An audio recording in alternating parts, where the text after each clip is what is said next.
Yo, Trip lang, trip, pakinggan nyo to. trip, bakit? Trip, Trip lang. trip lang. Halika na tara, madali lang talaga. Pangako pagkatapos humihinga ka, padali na pare magliliwanag na. Kung di ka sasabay, maiiwanan ka. Ang isip ay wag na gawing pangdalawa, dahil isa lang ito. Ang gusto lang naman ito ay maging masaya. Para di ka mabato ay iwasan mo ang pananatili sa isang lugar. Ibig ko sabihin ay huwag ka papasakop sa takot, wag ka papasakop. Kapag nangate, di ka matito isipin mo. Hinipan sa lahat ng karanasan mo dito sa mundo. Bilang tao, gano'n pa rin hindi nagbago. Pinakamasaya yung di pinlano. Kasi pag Di mo pa alam, di mo nakakatakot, pero exciting naman. Exciting!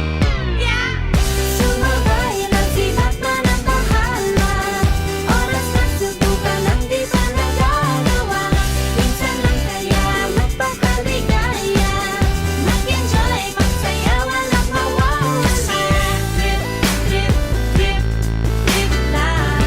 Trip, trip, trip, trip may lang. gusto kong gawin pero nangangamba na baka mga tao tawanan ka. Nais kumanta pero di mo forte. 5 piso lang naman ang karaoke. Go! Basta sa bakanting lote. Joke! Galingan kahit konti. Kahit trip, bigay lahat sa ginagawa mo. Na sa ganun ay walang masabi ang ibang tao. Sa ginagalawa nating mundo ay maraming loko-loko. Hindi mo naman inaano. Ano ba talaga ang kailangan nyo? Siguro ang trip nyo rin. Hindi nyo lang agawang gawin. Kung ganyan lang sakyan mo na lang, wag ka na mag-alala kung saan ka